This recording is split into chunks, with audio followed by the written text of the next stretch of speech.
Halo Sobat Easy Stock, kita mau bahas saham IPO ini saham pelayaran Humbus Maritim Indonesia. Seperti kita ketahui ini miliknya Hutomo Mandala Putra, anaknya Presiden Soeharto. Ticker code-nya HUMI, sektor energi, subsektornya oil and gas distribution. Sebetulnya ini lebih spesifik pengangkutan gas alam cair LNG. Jadi kontraknya pasti sama Pertamina ini. Oke. Ini berkedudukan di Jakarta.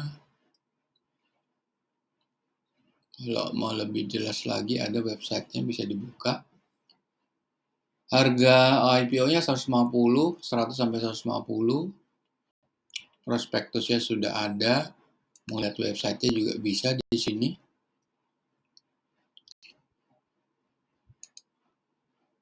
Oke, Anda bisa lihat bisnisnya apa aja. Bisnisnya adalah LNG,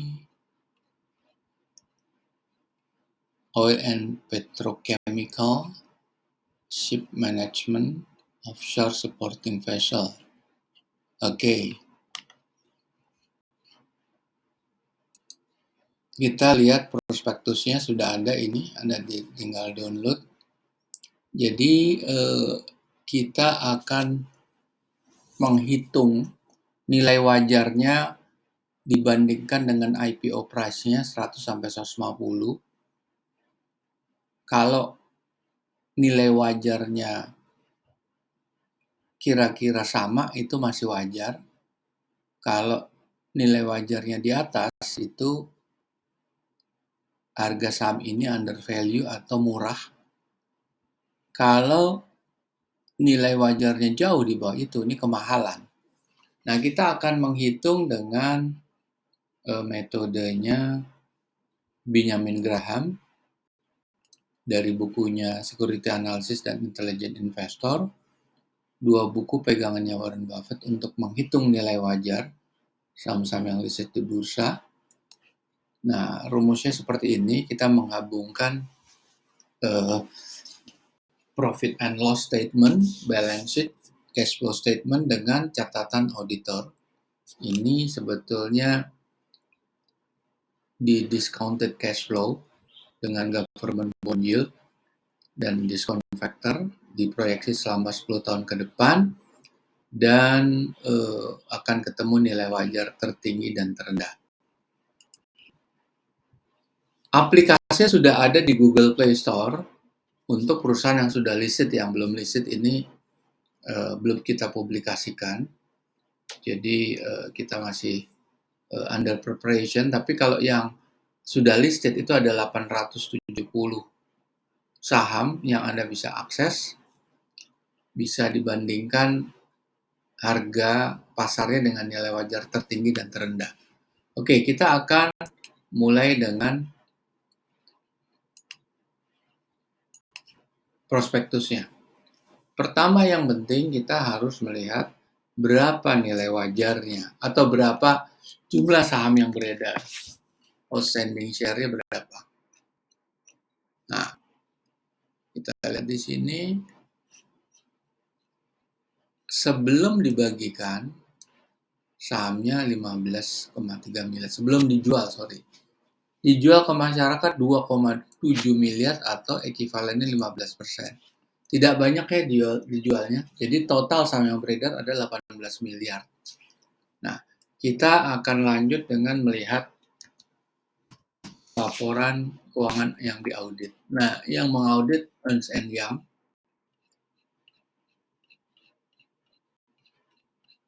Oke, Ernst & Young. Nah, di sini kita fokus kepada Aktiva Lancar saja, karena di sinilah yang paling liquid. Kita tidak fokus kepada Aktiva Tidak Lancar yang ada fixed asset dan lain sebagainya. Ada piutang-piutang atau akun-akun yang sifatnya lebih jangka panjang, di bawah setahun. Di atas setahun.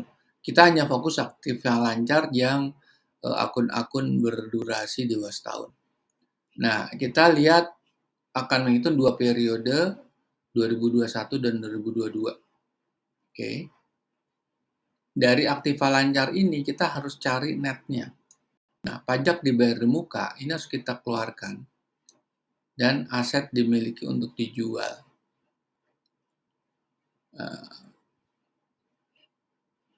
Oke, ini sebetulnya ada ini aja aset yang dimiliki untuk dijual. Oke. Kita terus membandingkan dengan utang jangka pendek dan jangka panjang. Terus kita masuk ke P&L. P&L kita fokus kepada laba setelah pajak. Labanya 10,9 juta dolar, tetapi di tahun 2021 rugi. Nah, di sini ada bagian rugi neto dari entitas asosiasi atau transaksi afiliasi yang kalau negatif kita harus nolkan atau back to square one, kita keluarkan, jadi harus ditambahkan di situ karena dia mengurangi. Oke, ini perusahaan yang rugi kayaknya nggak bayar dividen.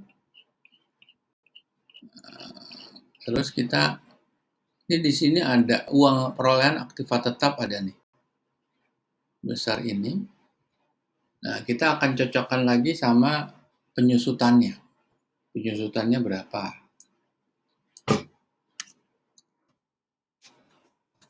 Oke, kita lihat.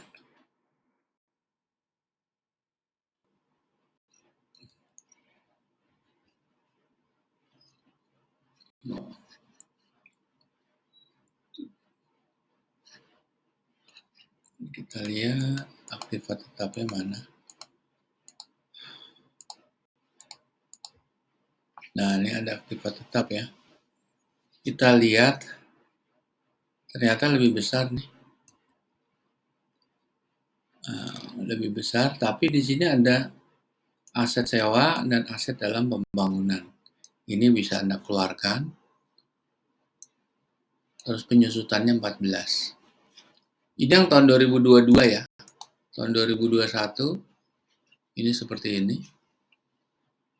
Anda bisa lihat di situ. Kita bisa juga langsung hitung. Nah, di sini kita langsung hitung ya. Ini ada data IPO. Oke. Nah, ini sebetulnya nggak masuk nih. Oke, terus yang ini harus kita kurangin ya, kalau nggak salah di sini tadi. Oke, kita lihat langsung aja. Berapa tadi di ini kita kurangin ini 99 176 sama 152. 176 sama 152. Sebetulnya sih sudah dikurangin ini. Oke. Kita akan ngitung 2021. Itu berapa? Minus. Dia minus valuasinya cuma 7 perak. Untuk tahun 2021 ya, kita belum tahu 2022. Kita lihat di situ perusahaannya sebetulnya market cap-nya lumayan besar, 2,7 triliun. Price to book value-nya di atas 1, ini kalau pahamnya atau metodenya Lo Keng Hong ini nggak diambil. Price earning ratio-nya minus karena dia net loss. Kita cari 2022. 2022, nah ini 157 sama 103. Nilai wajarnya. Jadi sebetulnya dijual ini harga IPO-nya ya tergantung. Ini kita kalau growth-nya kita kurangin di sini. Kalau kita growth kita pakai 1,5. Akan seperti itu. Ya harga 150 ini untuk high side-nya itu memang di harga segitu. Tetapi di low side-nya ini di bawah 100. Nah, kalau kita pakai 1,5%, kalau kita pakai 2%, low side-nya 100 juga. di atas 100 sedikit, high side-nya di atas 150 itu 157. Price to book value-nya 1,3, price earning ratio-nya 16. 16 ini masih tergolong agak wajar lah, meskipun tidak murah ya. Karena maksimum itu di angka 20 kalau price earning ratio-nya. Jadi bisa para pemirsa pertimbangkan untuk mengambil saham ini karena ini harganya harga wajar untuk di high side ya. Tetapi apa yang terjadi nanti di real market pada saat di hari hanya, kita nggak akan bisa tahu kecuali Anda temannya bandar.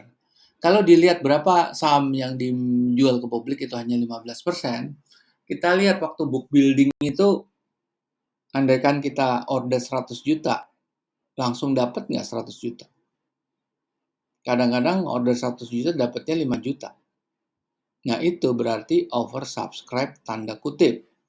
Artinya saham ini bisa aja sudah akan digoreng sama bandar gitu.